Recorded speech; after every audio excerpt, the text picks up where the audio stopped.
Hey guys, welcome to my channel. और आज हम पैरामेडिकल 2020 के कुछ इंपॉर्टेंट क्वेश्चंस को डिस्कस करेंगे। आप इस वीडियो को लास्ट तक देखिएगा और अपने स्कोर को कमेंट सेक्शन में मेंशन करिएगा। तो चलिए शुरू करते हैं। हमारा पहला क्वेश्चन है, cytoplasm is stain by. Cytoplasm की स्टेनिंग किससे होती है? पहला ऑप्शन है एसिडिक डाई, दूसरा है basic dye, option C metachromatic dye and option D polychromatic dye. तो इसका करेक्ट ऑप्शन है एसिडिक डाई।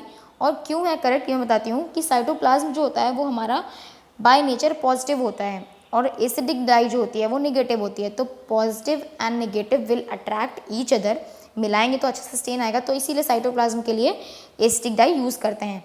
अच्छा, बेसिक डाई, अब एसिडिक डाई जो है वो बाय नेचर निगेटिव है, तो बेसिक डाई जो है वो बाय नेचर पॉजिटिव है और कोई भी निगेटिव सेल जब आएगी उसको स्टेन करने के लिए हम बेसिक डाई यूज़ करेंगे। ठीक है। थर्ड ऑप्शन है मेटाक्रोमैटिक डाई। अब मेटाक्रोमैटिक क्या होता है? मेटाक्रोमैटिक डाई वो डाई होती है जिसमें कि कुछ पर्टिकुलर सब्सटेंस जो होते हैं वो पर्टिकुलर स्ट्रक्चर को, पर्टिकुलर टिश्यू को ही स्टेन करते हैं। उसमें फिक्स होता है कि अगर ये डाई है तो वो इसी सेल को स्टेन करेगी। नेक्स्ट ऑप्शन है पॉलीक्रोमैटिक स्टेन। पॉलीक्रोमैटिक स्टेन क्या है कि इस स्टेन में जिम्सा यूज़ करते हैं और जिम्सा जो है वो सेवरल सेल्स की डिफरेंट स्ट्रक्चर्स को कलर करके शो करता है। ठीक है। चलिए अगला क्वेश्चन है हमारा, nucleus is stain by. Nucleus को स्टेन कैसे करेंगे? पहला ऑप्शन है basic dye, option B methylene blue, option C acidic dye and option D toluidine. तो न्यूक्लियस जो है वो बाय नेचर निगेटिव होता है, जैसा कि मैंने आपको भी पहले क्वेश्चन में बताया है कि बेसिक डाई जो होती है वो बाय नेचर पॉजिटिव होती है, तो वो हमेशा नेगेटिव सेलुलर कंपोनेंट को स्टेन करेगी। तो जो न्यूक्लियस है हमारा वो नेगेटिव होता है, तो उसके लिए हम बेसिक डाई यानी कि option A is the correct. Okay. Third question, direct stain is. Direct stain क्या है? पहला ऑप्शन है in which mordant is not used. ठीक है।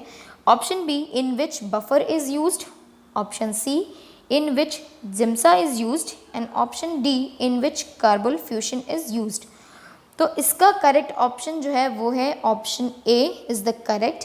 अब मैं आपको बताती हूँ कि मॉर्डेंट होता क्या है। मॉर्डेंट एक्चुअली में वो सब्सटेंस होते हैं जो स्टेनिंग रिएक्शन को एनहेंस करते हैं, यानी कि उनकी वजह से स्टेनिंग जो होती है वो बहुत ही अच्छी हो जाती है, कलर्स अच्छे शो होते हैं। जैसे कि हम ग्राम स्टेन में ग्राम्स आयोडीन को एज अ मॉर्डेंट यूज़ करते हैं before counter stand. Counter stand से पहले हम ग्राम्स आयोडीन का मॉर्डेंट यूज़ करते हैं। वो इसीलिए यूज़ करते हैं कि वो स्टेनिंग रिएक्शन को बहुत ही अच्छे से एनहेंस करता है। Okay fine, move on to next question. Question 4, which one is correct for negative stain. Negative stain के लिए कौन सा ऑप्शन सही है? ऑप्शन ए है organism is coloured but background is colourless, option B organism is colourless but background is coloured, option C none of above, option D only B is correct. तो पहला option है कि organism जो है वो coloured होता है और बैकग्राउंड जो होता है वो कलरलेस होता है, यानी कि स्लाइड की बात कर रहे हैं हम यहाँ पे। ठीक है। दूसरा ऑप्शन है कि ऑर्गेनिज्म कलरलेस होता है। तो मैं आपको बता दूं यहाँ पे कि जो नेगेटिव स्टेन्स होते हैं उसमें हमारा माइक्रो ऑर्गेनिज्म जो है वो कलरलेस रहता है और जो हमारा बैकग्राउंड होता है वो स्टेन्ड होता है। ठीक है, ये होते हैं नेगेटिव स्टेन। तो इसका करेक्ट ऑप्शन हो जाएगा D, only B is correct. Okay, next question, haemophilia is the deficiency of. Haemophilia किसकी डेफिशिएंसी से होता है? Option A factor 8, option B factor 9, option C factor 5 and option D is factor 12। तो haemophilia जो है वो option A deficiency of factor 8 की वजह से होता है। ठीक है। Next question, auramine stain is sensitive for. Auramine stain किसके लिए सेंसिटिव है? Option A tuberculosis, option B diphtheria, option C lymphoma and option D is carcinoma. For that the correct answer is option A tuberculosis. Auramine stain are sensitive for tuberculosis. ठीक है, which is caused by mycobacterium tuberculi. Next question, media use to transport kidney biopsy. Kidney biopsy को transport करने के लिए कौन सा media use होता है? ठीक है। पहला ऑप्शन है बोइन्स फ्लूट, दूसरा ऑप्शन है गैंडर फ्लूट, तीसरा ऑप्शन है माइकल सॉल्यूशन और चौथा ऑप्शन है सेलाइन सोक्ड गॉज। तो इसका करेक्ट ऑप्शन है माइकल सॉल्यूशन। ठीक है। चलिए ऑप्शंस देख लेते हैं। इसमें जो बोइन्स फ्लूट है वो किस लिए? बोइन्स फ्लूट जो होता है वो ग्लाइकोजन के लिए यूज होता है। वो भी जो भी सेल है जिसमें कि ग्लाइकोजन गुड क्वांटिटी में है उसके लिए हम बोइंस फ्लूइड यूज़ करेंगे। और गैंडर फ्लूइड क्या है, गैंडर फ्लूइड और बोइंस फ्लूइड दोनों एक ही चीज़ है, सिर्फ उनका कंपोजिशन की जो क्वांटिटी है वो वेरी करती है। बोइंस फ्लूइड में भी ग्लिसरॉलिक एसिड, पिक्रिक एसिड और फॉर्मेलिन होता है, और गैंडर फ्लूइड में भी ये तीनों चीज़ें होती हैं, लेकिन सिर्फ कंपोजिशन जो होता है वो वेरी करता है। थर्ड है हमारा माइकल सॉल्यूशन, तो ये तो है ही यूज्ड। लास्ट है हमारा सेलाइन सोक्ड गॉज। तो अगर हमारा ओटी से बायोप्सी साइट बहुत ही नियर अबाउट है, क्लोज है, पास में है, तो हम अपने उस किडनी बायोप्सी को लेकर के सेलाइन सोक्ड गॉज में, यानी कि जो गॉज पीस होता है उसमें सेलाइन का सोक करा के रख देंगे तो टिश्यू को हम ले जा सकते हैं, अगर नियर अबाउट है, पास में है। लेकिन अगर वो पास में नहीं है तो उसके लिए आंसर जो है वो हमारा माइकल सॉल्यूशन ही हो जाएगा। तो यहाँ पे डिस्टेंस तो बताया नहीं गया है, ना पूछा गया है, सीधे मीडिया पूछा गया है, तो ये माइकल सॉल्यूशन हो जाएगा। अगर यहाँ पे ऑप्शन आता है कि बोथ सी एंड डी तो फिर वो करेक्ट हो जाता है, ठीक है, क्योंकि दोनों ही सही हैं। चलिए नेक्स्ट क्वेश्चन है हमारा, Schilling test is used for. Schilling test किसके लिए होता है?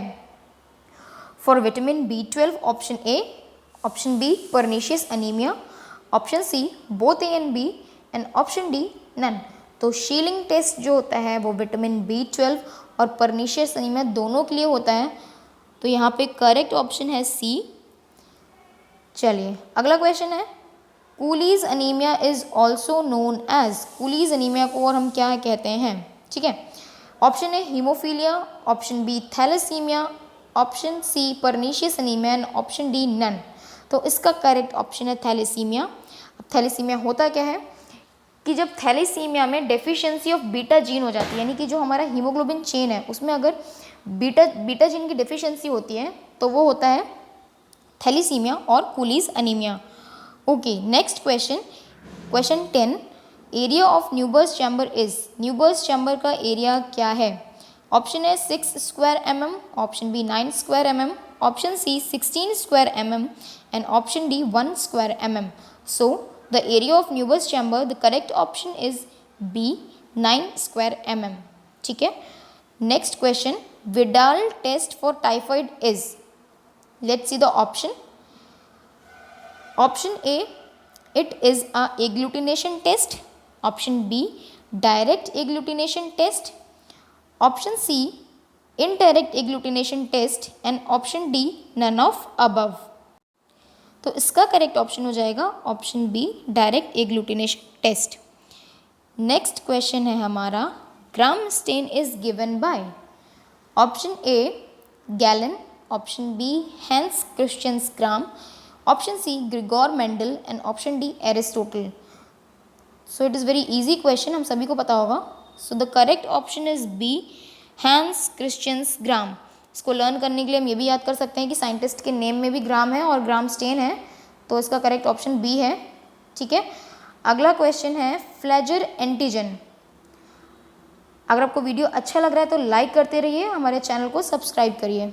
Okay, option A antigen B, option B antigen A, option C antigen E, and option D antigen H.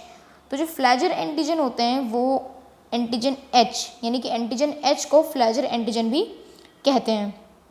ठीक है, नेक्स्ट क्वेश्चन है हमारा, Albert stain is. Albert stain क्या है? Option A parachromatic stain, option B metachromatic stain, option C gel stain, या option D water soluble dye stain. ठीक है, तो पॉलीक्रोमैटिक स्टेन मैंने आपको पहले ही बता दिया है, मेटाक्रोमैटिक स्टेन भी आपको समझा दिया है, जेल स्टेन जिसमें जेल यूज़ होता है, और वाटर सॉल्युबल डाई स्टेन जिसमें कि वो जो डाइज जो होती हैं वो वाटर में ईजिली सॉल्युबल होती हैं।